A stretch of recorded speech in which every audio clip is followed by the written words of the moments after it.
What's up, YouTube? Khaymann here. Hope everyone's doing excellent today. I know I am. And welcome back to Wurm Unlimited. Uh, as you can see, a little bit has been done. Not much since last episode. But there are quite a few things that we want to get taken care of today. I want to get a farm started right up here.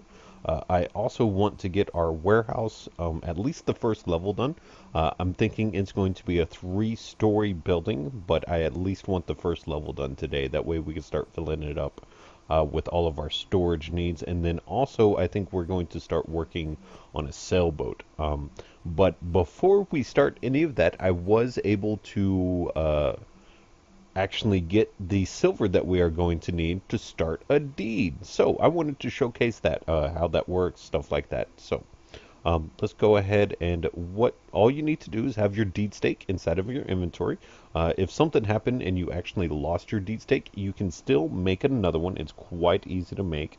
All you need is a knife and a shaft. So really simple to make. And once you have both of those items in your inventory, you can throw them in the crafting window and it'll pop right up. So really easy to make in case something's happened to it or something like that. But just go ahead and grab up your deed stake, and then highlight it, and then go to the spot where you are going to want your deed. Now, pay very close attention to which directions are around you. Like, I know for a fact this way is north, this way is west. So, but pay very close attention to which direction is which, because that's going to come in handy here in just a second. So, once we actually start doing this deed. Once you get the deed stake selected, go ahead and right click on it and then create or settlement and then found settlement. Bam. So little window will pop up. It'll tell you some information about setting this up.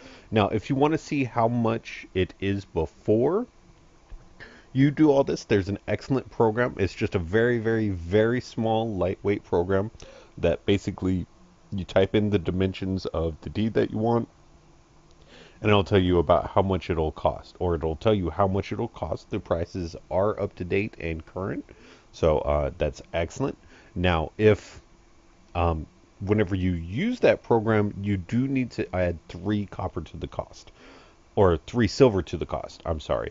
So every time that you found a deed, what happens is it tells you the price of the deed, and then it adds 3 silver on top of that for purchasing the deed itself. It's a one-time fee, so you won't ever have to pay it again, and it actually goes into the coffers of the deed to help support the deed for what's it called? Or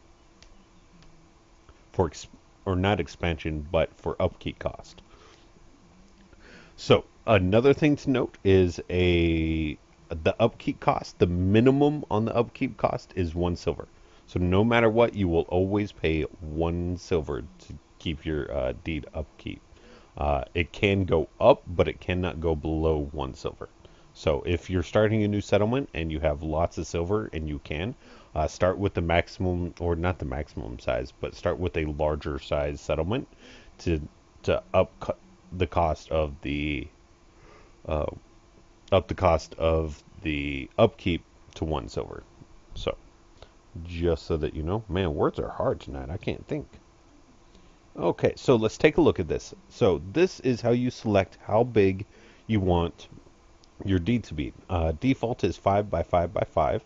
That is the minimum size, so it has to be 5 by 5 by 5, no matter what. Right up here, it gives you some information about how big it is. Example, blah blah. So it'll tell you right here what the cost, what the tile cost per is. So basically every single tile, as you can see right here, each one of these costs 1 copper. So, and the monthly upkeep for each cost is 20 iron. So you can make it as big or as small as you want, depending on how much silver that you have, and iron and copper and stuff like that, as long as you already have it in your bank. Now, you do have to have the money inside of a bank before you do this. It doesn't matter. All you got to do is go up to any settlement token whatsoever, right click, and then manage bank. and it'll open up a bank account at that place. Put all of your copper and silver inside of that, and then you can start this process.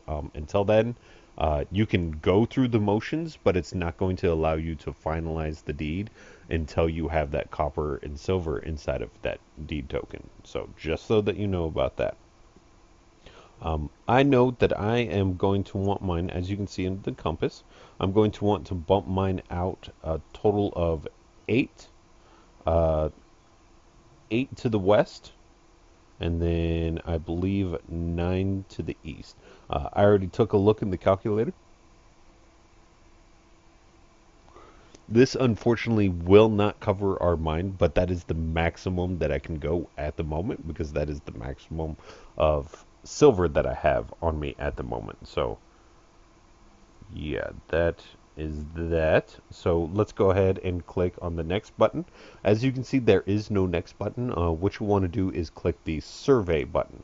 So what that is going to do is, let's go ahead and put this up here just so that you can see. And yes, you can still move around without affecting the deed at all. What that is going to do is it's going to put up these little markers right here. And this is basically the border for your deed. This is where your deed is going to go. Everything inside of these borders, as you can see, goes all the way around, is considered your deed. That is protected land and owned by you.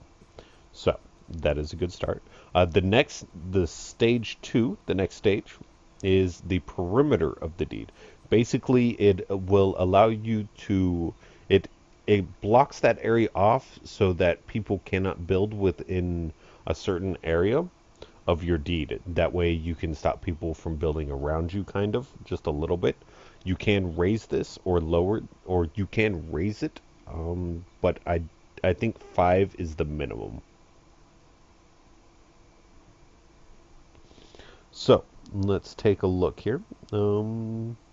And I'm not sure how much it cost. Right here, we can see how much this will cost, or the size of my deed is 18 by 11. The purchase price for the deed is 1 silver, 98 copper. So that's awesome. And the monthly upkeep is 39 copper and 60 iron. So unfortunately, I only have 5 silver. Like I said at the beginning, you will need +3 silver for whenever you're creating deeds. So that's not the final price. That's just how much it's going to cost, or how big it's going to cost to purchase the tiles themselves, not the deed as well. So just so that you know that. The perimeter, can't remember how much a perimeter costs. I'm not sure. 5 is fine for us. We don't really have to worry about anyone around here. Well, actually, let's go 5 tiles plus 1. Let's see how that looks. See what that's going to cost. 6 tiles, including 5 free tiles. I know it costs something, but it just can't. I think I'm going to name our place Plains Reach. There we go. I like it. I like it a lot. Oh, hang on. Stupid pop-up. There we go. One of my other programs is telling me stuff and things. So that would cost, you selected perimeter, which will cost 51 copper. So each additional one, I believe, is 51 copper. That's not too terribly bad. So let's go ahead and go back. So let's say that you make a mistake and you want to go back. Luckily, there is all these buttons that you can go back and change all of this information. So anytime. Let's go ahead and save that. Now, all of this can be edited later on as well. So if you make any mistakes or anything like that, I'm not sure about the settlement name. That I'm not 100% sure. I can definitely take a look into that real quick and get back to you on that probably later on in the episode. But for right now, Plains Reach is pretty nice because we're on a good plains area. Really, well, it's not extremely flat, but it is pretty flat. So that should work out very nicely. Guards are amazing, but we already have a guard tower, so we don't really need any guards. That, and they cost money a lot of it too. I think it's 2 silver to hire a guard, and 1 silver per month. So that's quite a bit, just so that you know.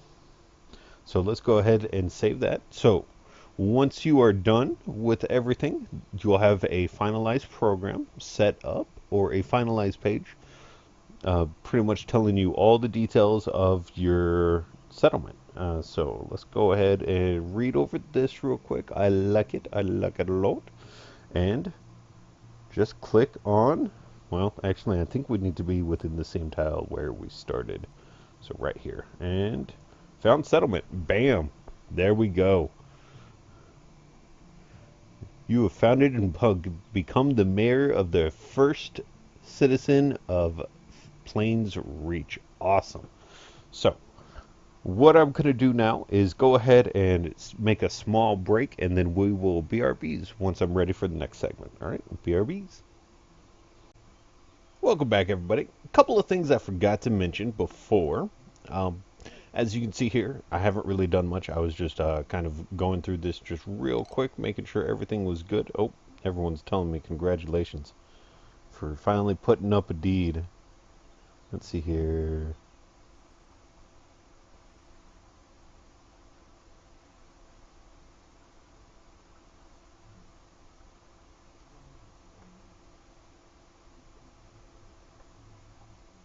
Okay, so the maximum number of citizens is based on how big your deed is. So the bigger your deed is, the more people that you can have, and this includes guards as well. So just so that you, no, excuse me, just so that you know that. So, and the maximum amount of branded animals you can have as well.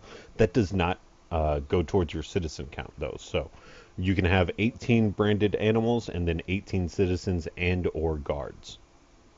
So just so that you know that. A couple of other things. This server in particular, whenever you plant down a deed, there is a TeamSpeak server, and whenever you plant down your deed, you will also get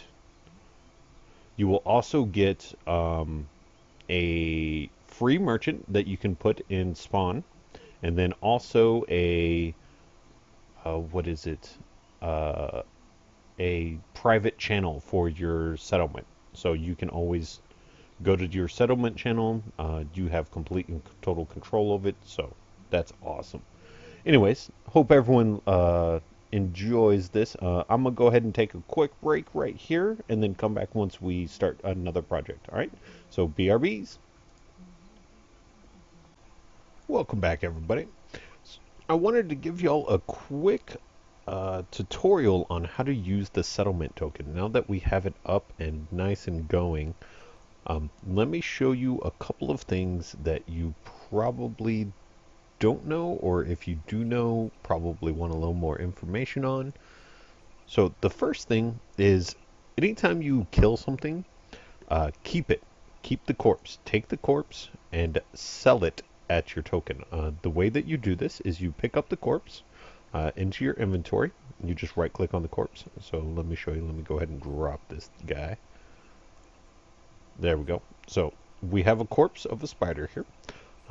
I slayed it earlier. I'm going to go ahead and take the corpse. It's going to be a little bit heavy, but double click on the corpse, right click on your settlement token, and then go down to sell.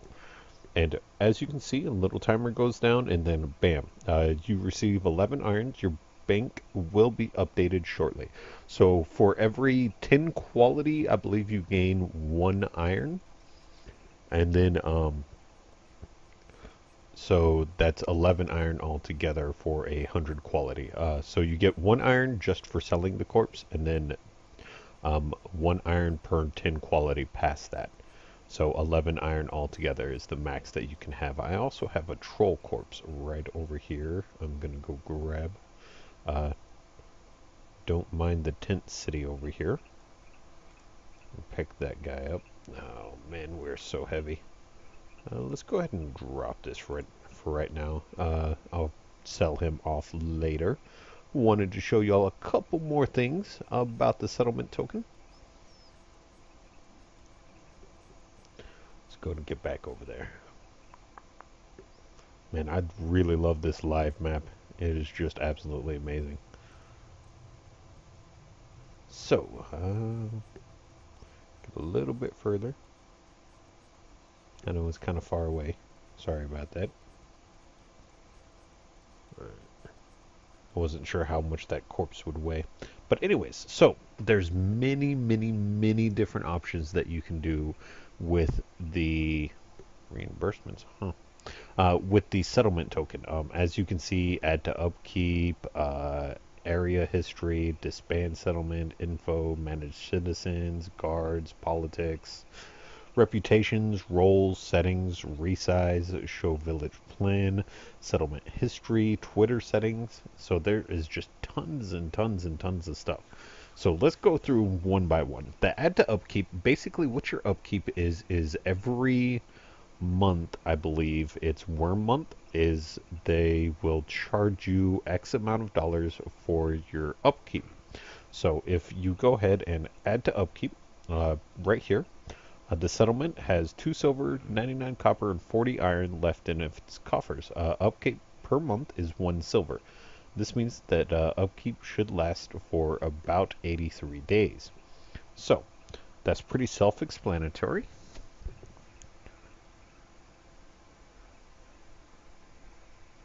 Just reading some more. 7 copper and 22 iron.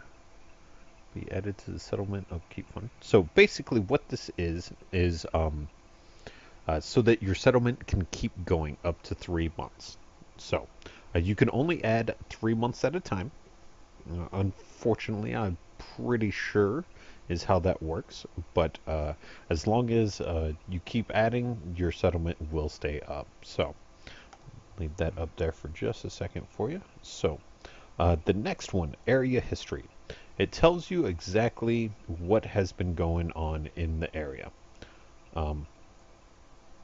So if you go ahead and look at this, I found settlement, someone else founded settlement, blah, blah, blah. It's just going to tell you basically who found what and when. So that's how that works. Let's go ahead and disband settlement. Basically, if you want to delete your settlement, no longer want it. Info. This will just give you some basic info about your settlement. Let's see here. The settlement size. Anyone can come up to a settlement token, right click, and show info on it. So this will be all the information that they will get. Monthly cost is 1 silver, blah, blah, blah. So, yep. Ooh, we really need to do some stuff here.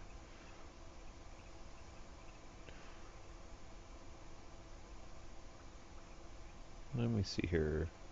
The tile per creature ratio in this deed is 99.0. Optimal is 15 or more. This is a good figure. So, Plains Reach is non-democracy. Basically what that means is people cannot vote me off the island, pretty much. They can't take over the settlement from me unless I give it to them. So, alright. There is that information. Let's go on. Now this one is completely different. This is something that you really should just take a look at. Pay really close attention to it. So it's going to show you the mayor, which is me right here. I've went ahead and added a secondary thing as well. So then this is all of your current citizens as well. All of these guys are just alts of Zintil. And then Zintil, I gave him pretty much has all of the same stuff that I can do, except he can't vote me out. He can't take over the settlement from me. So, and then over here, you can revoke citizenship from these people as well. So, and then on to the next one, guards. We don't have any guards, but if you bring it up, you can hire guards. Just right here, just by saying how much. I think it's 2 silver. Yeah, it's 2 silver and 1 silver per month to continue to have that guard. Politics. There are politics in the game. You can be allied with other members. So that's that. I haven't done it yet. Once I actually align with someone, have an alliance with someone, I'll probably showcase that a little bit more. But for right now, that is that. So this is where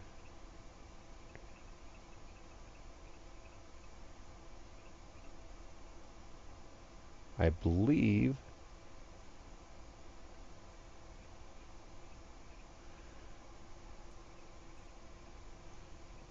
Okay, so what this does, I believe, if I'm correct,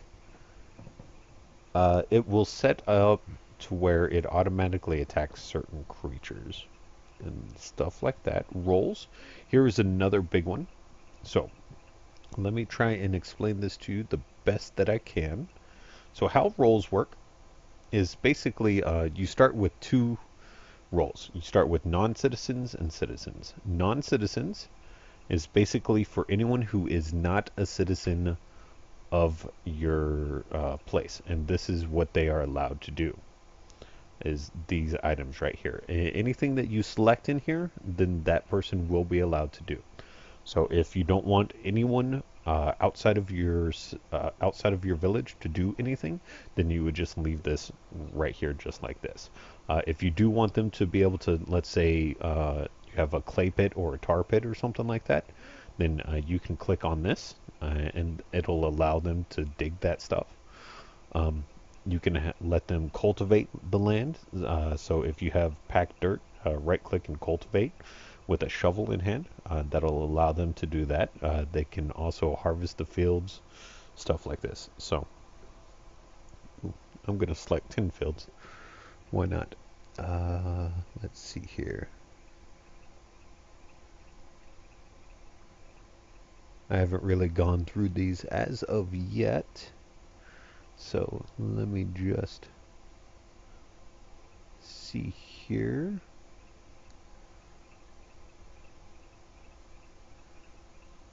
I just want to go through them. Pick up planted items, drop. Yeah, and they can drop items. And then they can pick up those items. Mining, we don't want them to be able to mine at all. So, there we go. Let's go ahead and save that and then go back. And then manage roles. How you set up a new role. So let's say that you have a couple of citizens that you want to have certain jobs. All you would have to do is just go add role. And then this new window will pop up. Give you lots and lots of different options. You would name the role here. Just leave this blank and leave this blank. For some strange reason, it's a little buggy. Whenever you add a player, it will not save the role. So just save the role first. Select what you want what roles you want that player to have. Save the role, and then after you save the role, then you can go back and then manage citizens and select what you want them to be able to do. So I'm going to keep him on as the Labor League. So there we go. Then the next option is manage settings. You can manage the settings for this. Mark this if you want to make the settlement a permanent democracy. Mark this if you want guards to ignore aggressive creatures. Mark this if you want to be able to recruit more than 18 citizens, and so on and so forth. So basically how this works, if you want to recruit more, is it doubles the cost of your upkeep every month. So be warned of that. Let me see here, right here. Resize, this is if you want to extend your settlement more past what the original setup was. It will cost a little bit. So if we go to 10 on that way, it just works just like that. And then you can survey the land once again. And then it'll give you a base cost, newly monthly upkeep. The initial cost would be 90 copper for this. So that's not too terribly bad. I actually want to extend it out Let's see here. One, two, three more. So let's go ahead and go back. Oh, nope, that's not what I wanted to do.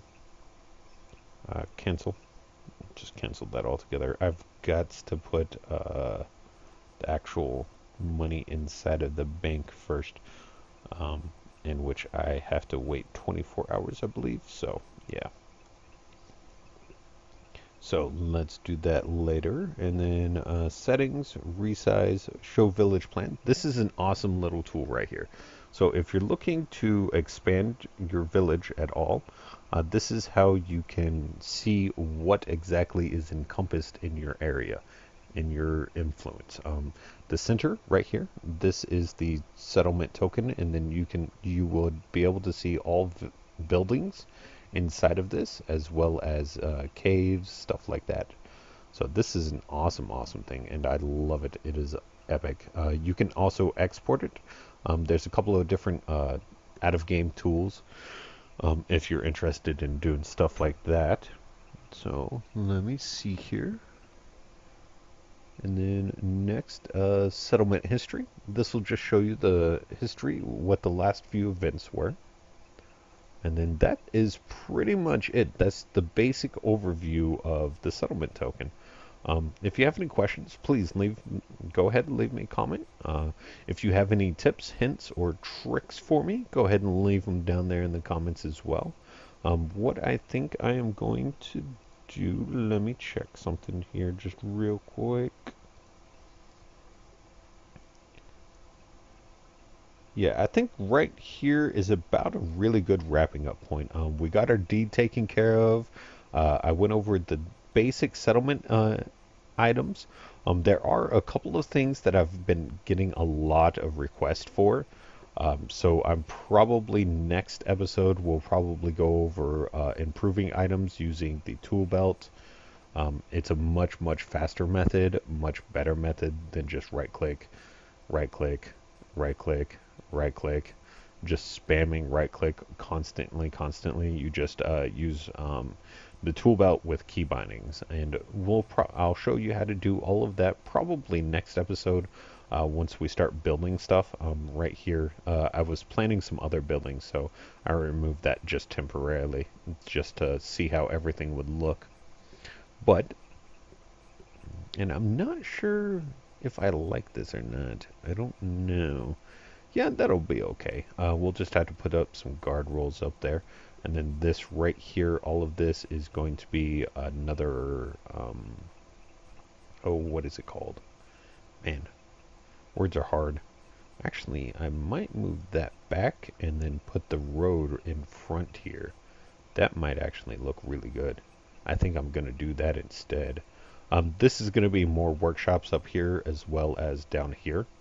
All workshops. So that should be pretty nice and taken care of down there.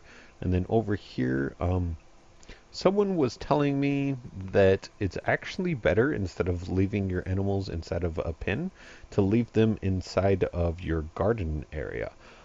What they do is tend your crops for you, but you have to keep an eye on them because they'll also eat your crops. So I'm not sure if I like that or not. I'm not 100% sold on it as of yet. So we'll see. We will see definitely later on in the future. But anyways, I hope everyone enjoyed the episode. If you did, give me a big thumbs up. Also, if you're not already, please subscribe. Helps me out, lets me know that y'all actually like the content that I am providing for you. So hope everyone enjoyed, and take it easy, everybody.